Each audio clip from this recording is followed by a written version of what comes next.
토목, 건축, 시공 능력 순위 상위에 익숙한 건설 회사들이 많이 있습니다. 10위 안에 드는 8위의 롯데건설이 부도설은 왜 나왔던 건지, 대기업인데 안전하지 않을까? 그래도 괜찮겠지 싶지만 대기업도 유동성 문제를 마주하곤 합니다. 그렇다고 그 뒤에 순위의 모든 건설사가 그렇다는 것도 아닙니다. 이에 따라 부동산 시장에 어떤 악재와 여파가 있을지, 더불어 미분양에 대한 지표가 증가하는 가운데 지난 영상에서는 역전세 가격이 높은 강남을 중심으로 봤다면 이번에는 역전세 건수가 많은 곳은 어느 지역인지 하나씩 살펴보시죠.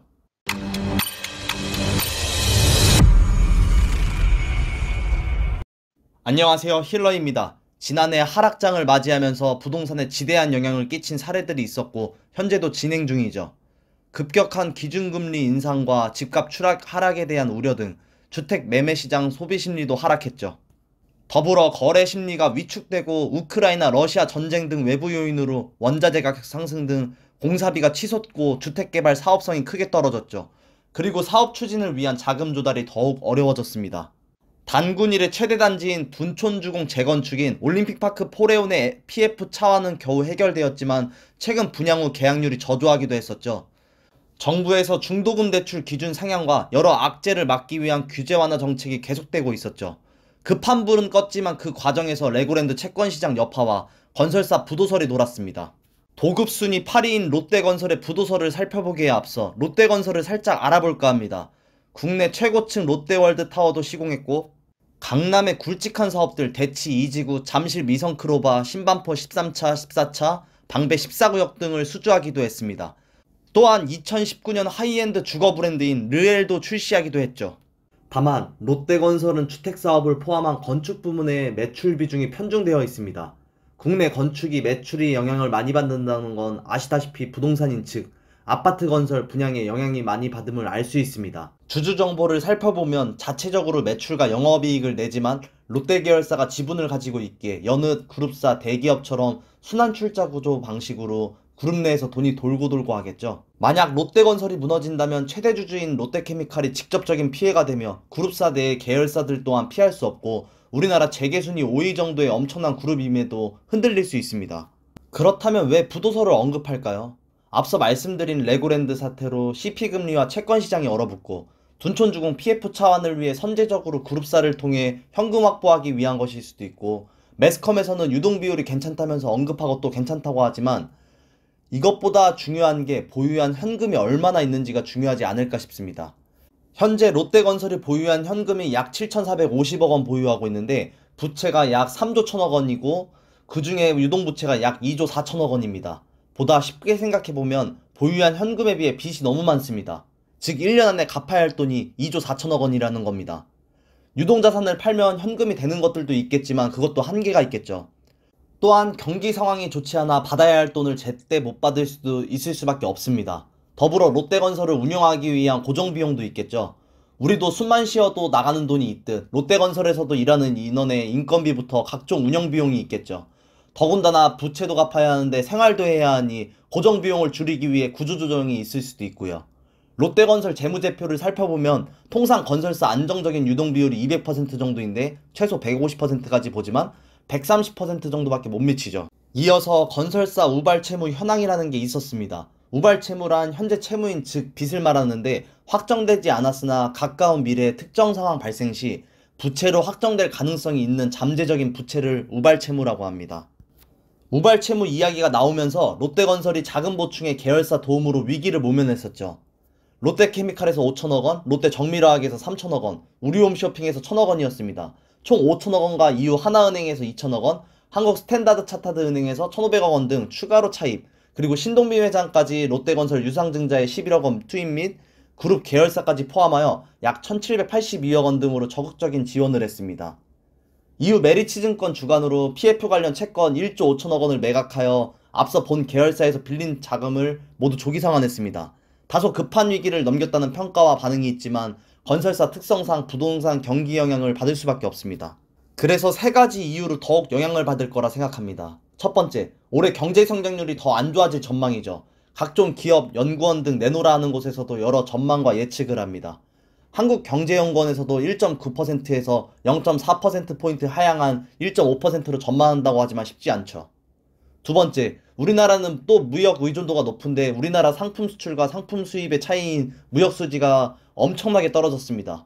올해 1월 무역 수지 127억 달러로 역대 최대라고 합니다. 가장 큰 이유는 우리나라 효자 상품 중 하나인 반도체 상황이 굉장히 어렵게 그렇다고 보여집니다. 반도체와 무슨 영향이 있나 싶겠지만 경제가 선순환으로 돌고 돌아야죠. 돈이 돌고 돌듯 간접적인 영향이 있지 않을까 싶습니다. 세 번째, 어음으로 인한 부도율 증가입니다. 건설사 특성상 돈을 잘 못 받는 경우가 비일비재합니다.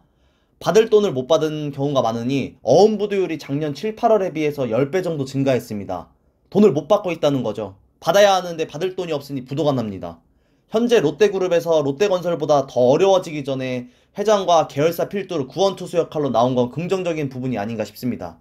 하지만 모기업이 없거나 현금 흐름이 좋지 않은 작은 지방의 중견 중소건설사는 이미 부도 났거나 어려운 상황이지 않을까 싶습니다. 지금도 현재 진행형이라고 생각합니다. 그러므로 잠재적으로 어떻게 될지 지켜봐야 됩니다. 롯데그룹처럼 어떻게든 대응하거나 어제자 날짜인 2월 7일 시공능력평가 6위인 대우건설도 금리, 공사비 증가, 미분양 우려 등으로 울산의 주상복합 시공권을 포기한 소식이 있었죠. 그리고 최근 아파트 하락에서는 미분양이 더욱 증가하고 있죠. 미분양의 위험신호 정확한 기준은 없지만 국토부가 정한 위험선인 10년 대략 평균 62,000가구, 숫자를 넘어서서 무조건 위험하다는 건 아니지만 위험하다는 신호가 보이고 있습니다. 9년 만에 최대치, 과거에 더 늘어났었다. 09년 16만 가구까지 쌓인 적도 있었고 18년 말까지 6만 가구는 있었습니다. 다만 그럼에도 지금 상승 속도가 가파르다 보니 걱정될 수 있습니다. 조금 더 자세히 살펴보면 2021년 12월 기준 약 1만 7천 가구에서 22년 말 기준으로 약 6만 8천 가구로 약 4배가 증가했습니다. 미분양은 지방이 심하니까 서울 경기권인 수도권이 상대적으로 괜찮지 않을까 싶지만 서울만 떼어놓고 보아도 미분양이 급격하게 증가했습니다. 다만 수치만 놓고 볼 게 아니고 들여다보면 이유는 있습니다. 미분양 아파트를 보면 세대수가 적은 아파트, 주변 시세보다 지나치게 비싼 고분양가 아파트가 같은 가격이라면 서울이지만 입지에 장점이 적은 아파트 등이 있죠. 경기도는 다를까요? 경기도는 21년 말 기준으로 1030가구에서 22년 말 7588가구로 약 7.5배가 증가했습니다. 경기도는 서울과 다르게 입지는 유사하나 기존 구축에서 입지 좋은 단지를 매수할 수 있는 가격에 주로 분양하다 보니 청약 지원하는 사람들 입장에선 고민할 수밖에 될 수 없기에 미분양이 증가할 수 있는 요인 중 하나로 보여집니다. 미분양 중 가장 악성 미분양은 중공업 미분양입니다. 전국 400가구로 현재 전체 약 6%이나 어떻게 될지 지켜봐야 합니다.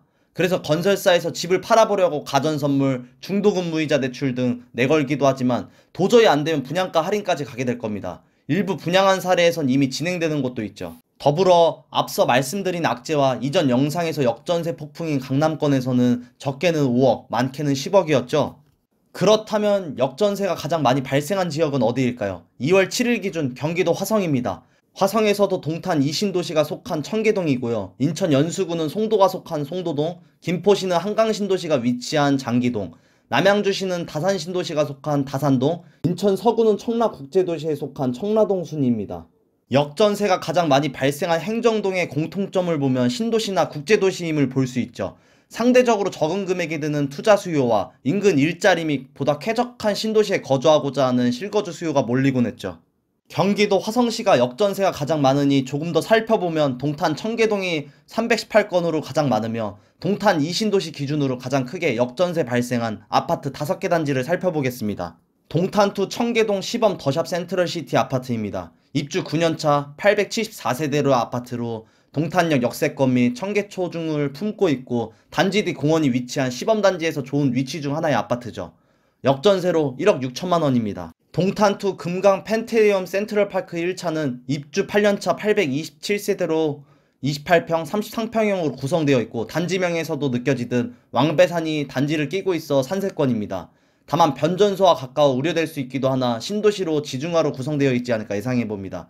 역전세로 1억 7천만 원입니다. 동탄2 청계동 동탄역 롯데캐슬 알바트로스입니다. 팩트로는 동탄역과 거리는 멀지만 네이밍 마케팅을 위함인 것 같고요. 입주 9년차 1416세대 아파트이며 건폐율이자가 동간 간격이 상당히 넓고 리베라 CC 영구조망 4동부터 9동이 있죠. 물론 뒷동도 포함되어 있고 대형 평형 구성과 넉넉한 주차 대수가 장점인 단지입니다. 역전세로 1억 9천만 원입니다. 이어서 대형 칸타빌 포레지움 아파트입니다. 입주 9년차 714세대로 31평형부터 50평대까지 중대형 평형대로 이루어진 단지입니다. 단지 건너편 예술초가 위치하고 건폐율이 작고 산세권 단지 중 하나입니다. 역전세로 1억 9천만 원입니다. 마지막으로 시범 반도 유보라 아이비파크 4.0 아파트로 입주 6년차 740세대이며 편의시설이 모두 단지 내에 있고 항아리 상권이 앞에 있어 가까운 점은 장점입니다. 또한 유일한 상업지역으로 38층, 40층으로 구성되어 인근 단지보다 고층이라면 부가 장점인 주상복합단지네요. 역전세로 2억 3천입니다. 역전세 금액이 높은 순으로 5개 단지를 살펴봤습니다. 다만 전월세는 융자 등으로 낮은 가격에 거래가 될 수 있으며 임대차 3법 영향으로 실제로 전세 시세가 2개 이상 형성된 단지가 다수죠. 착한 임대인으로 상한선 5% 이내 올리는 세대가 있는 반면에 신규 계약 체결로 다소 높은 전세가로 체결되는 경우도 있었죠. 그럼에도 역전세가 많이 발생한 것은 잠재적으로 세입자에게도 시장에서도 악영향이므로 경매로 쏟아질 수 있는 아파트가 생길지 지켜봐야겠죠. 더군다나 부동산 당분간 침체장이 계속되는 가운데 전세가가 영향을 주는 다른 요인은 경기 침체와 금리 인상 시기에는 이자 부담으로 월세 선호도가 높아지죠. 역전세가 연쇄적으로 발생하면 매매가 하락은 당연하고 부동산 시장에 더욱 악영향을 미칠 수밖에 없습니다. 반대로 실거주를 고려한다면 매력적인 가격으로 더욱 하락하면 매수할 수 있는 기회가 오는 거라고 보여지고요.